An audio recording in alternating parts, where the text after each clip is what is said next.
Hello नमस्कार दोस्तों, मैं गौरव आपके अपने परिवार पाठशाला वेद गौरव में आप सभी का स्वागत करता हूं। तो आज दिनांक 25 अक्टूबर 2020 की जितने भी महत्वपूर्ण क्वेश्चन हैं तो उस सेशन को आज मैं आप सभी लेके ले आया हूं जो आपके आगामी प्रतियोगी परीक्षाओं के लिए बहुत ही महत्वपूर्ण हैं।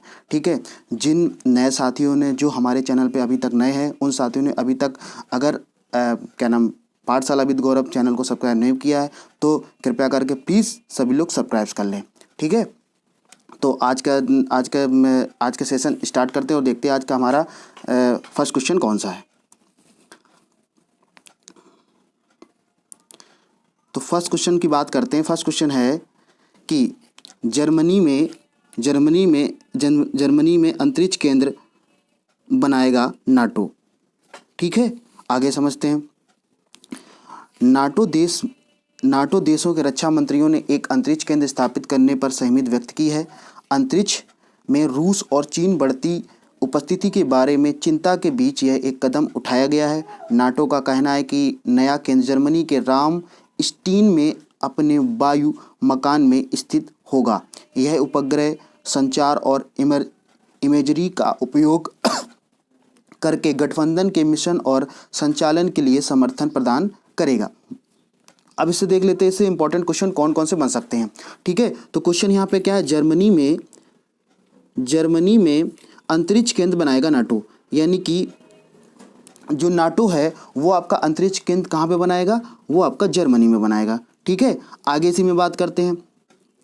तो यहाँ पे किसकी बात हो रही है, रूस और चीन की बढ़ती उपस्थिति के बारे में यह बहुत रोचक कदम उठाया गया है। ठीक है, आगे इसमें नेक्स्ट पॉइंट क्या है, नाटो का कहना है कि नया केंद्र जर्मनी के रामस्टीन में अपने वायु कमान का स्थित होगा। ठीक है, आगे इसमें क्या बताया गया, यह उपग्रह संचार और इमेजरी का उपयोग करके गठबंधन के मिशन और संचालन के समर्थन प्रदान करेगा। ठीक है, तो जहाँ तक क्वेश्चन समझ में आ गया होगा कि क्वेश्चन इसमें इतना याद रखना है कि जो भी आपका नाटो है वो कहाँ पे अंतरिक्ष केंद्र को बना रहा है, तो क्वेश्चन इसका आंसर क्या हो जाएगा, जर्मनी। ठीक है, आज का नेक्स्ट क्वेश्चन देखते हैं। आज का नेक्स्ट क्वेश्चन क्या है, आज का नेक्स्ट क्वेश्चन है गायिका सुनिंदा पटनायक के सम्मान में पुरस्कार। ठीक है, देखते हैं जरा।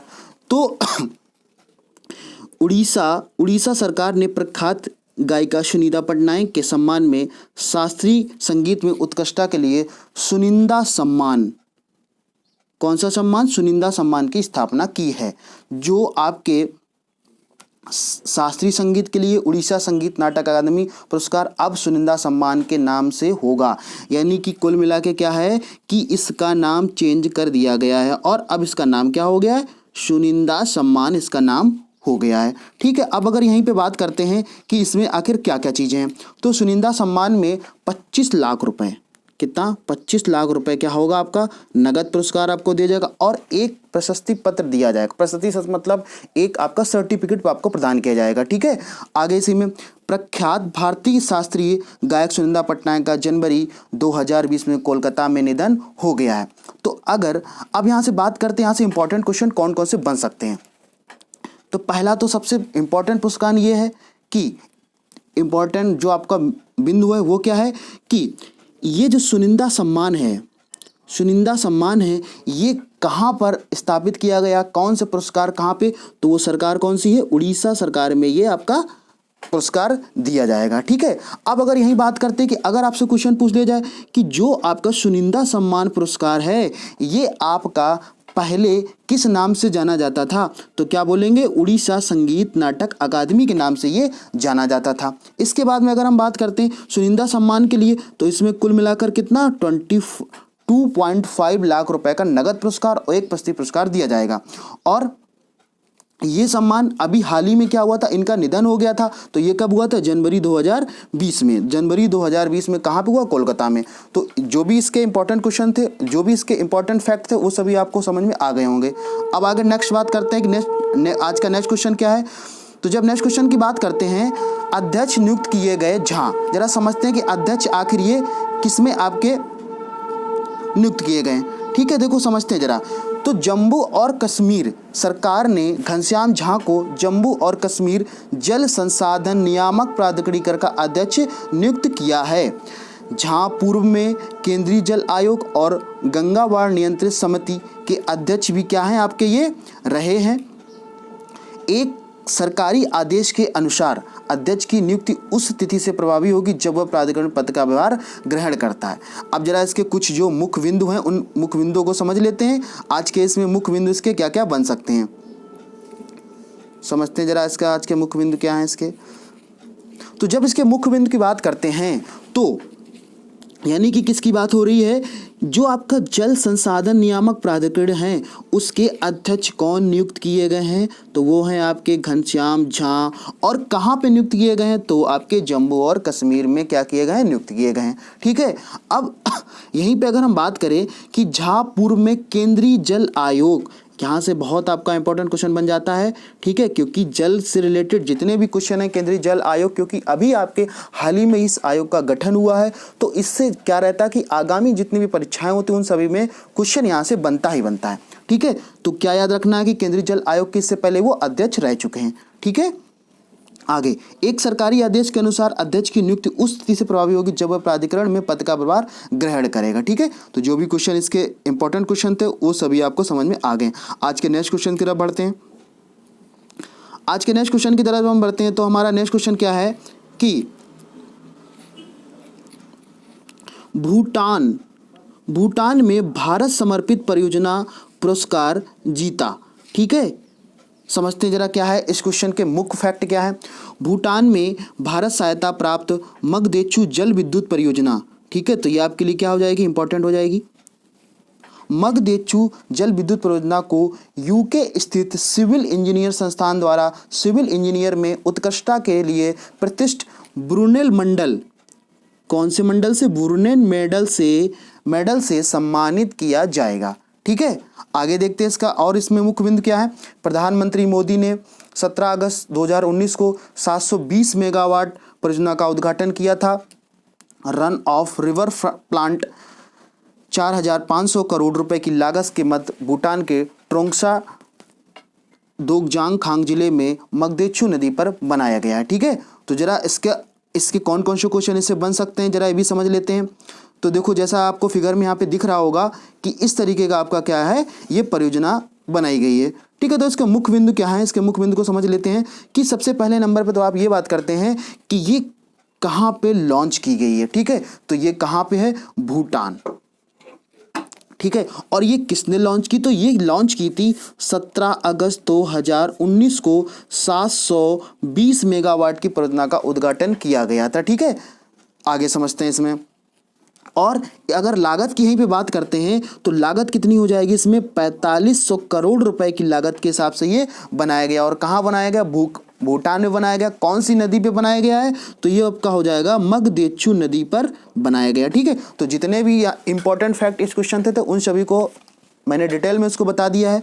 ठीक है, आज का नेक्स्ट क्वेश्चन देखते हैं। आज का नेक्स्ट क्वेश्चन क्या है हमारा, आज के नेक्स्ट क्वेश्चन की जब हम बात करते हैं, भारत को मिली ILO की अध्यक्षता। ठीक है, समझते हैं जरा क्या है। यानी कि अगर हम बात करें तो पहले नंबर पे तो हमें ये पता होना चाहिए कि ILO है क्या आखिर। ठीक है, तो ILO की जब हम बात करते हैं इंटरनेशनल लेबर ऑर्गेनाइजेशन की ये बात करता है। ठीक है, तो समझते जरा क्या है। 35 वर्षों के अंतराल के बाद भारत ने अंतर्राष्ट्रीय श्रम संगठन ILO के शासी निकाय की अध्यक्षता की है। ठीक है, इसके बाद में अब यहीं पे अगर हम बात करते हैं, श्रम सचिव अपूर्वा चंद्रा को ILO की गवर्निंग बॉडी का अध्यक्ष चुना गया है।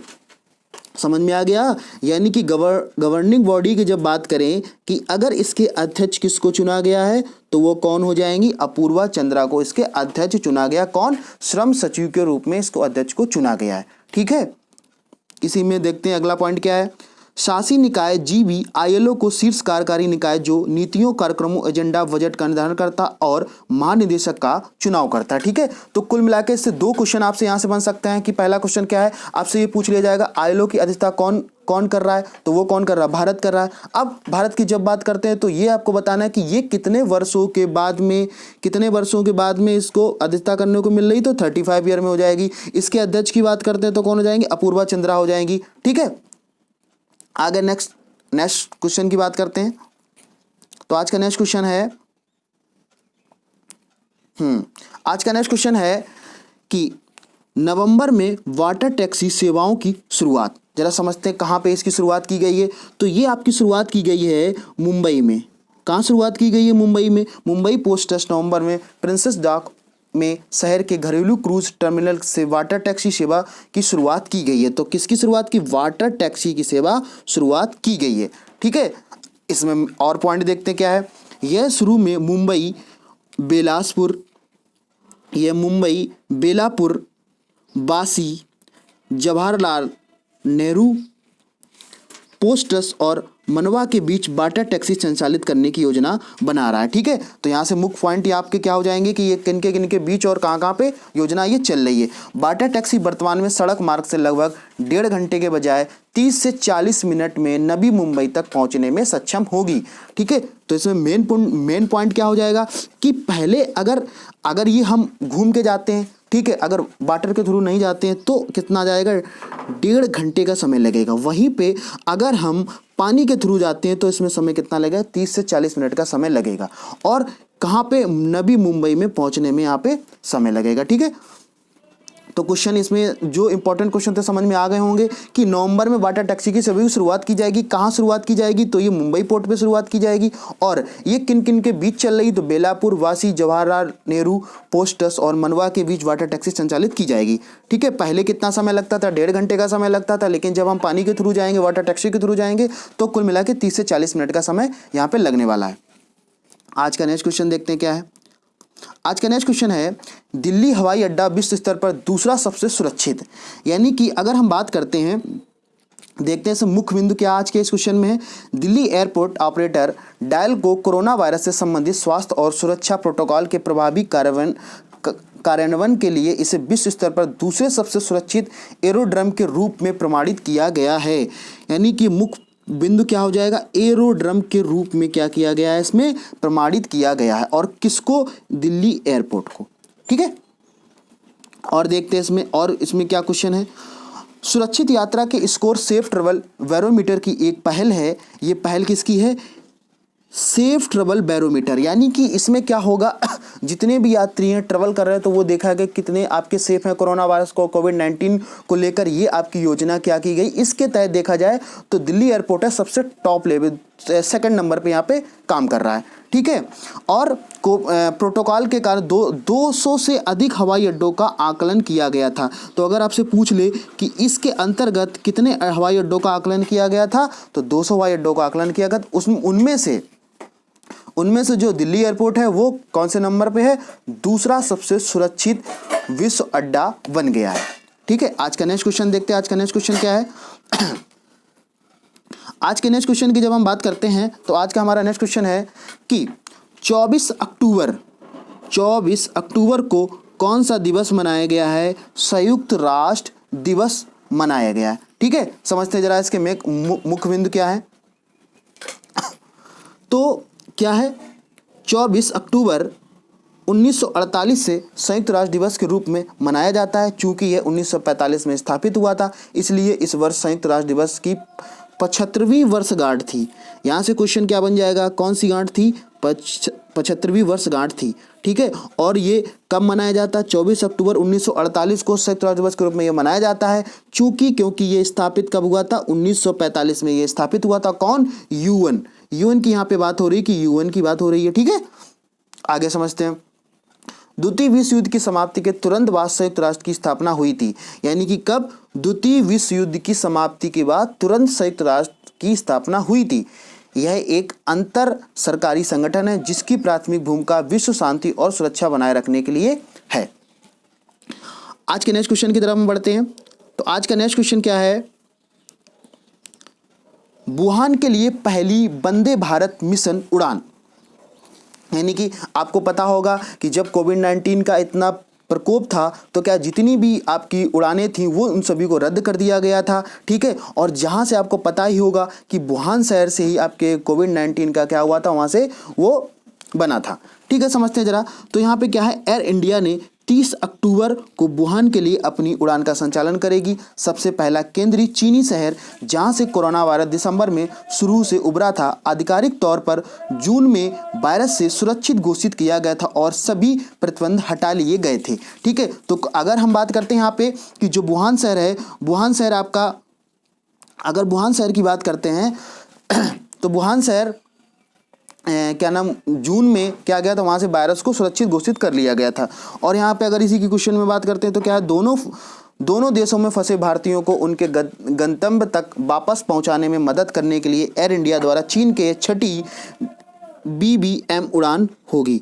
बात समझ में आ गई होगी यहाँ तक क्वेश्चन में। ठीक है, तो इसमें क्या है कि ये कौन सी योजना लॉन्च की जा रही है, तो वो कौन सी है, वंदे भारत मिशन उड़ान योजना लॉन्च की गई है। और ये कहाँ के लिए है, ये आपके वुहान शहर के लिए लॉन्च की गई है। आज का नेक्स्ट क्वेश्चन देखते हैं क्या है। तो जब आज के नेक्स्ट क्वेश्चन की बात करते हैं, समझ लेते जरा क्या है आज का नेक्स्ट क्वेश्चन, जैसा कि फिगर में आपको दिख रहा होगा।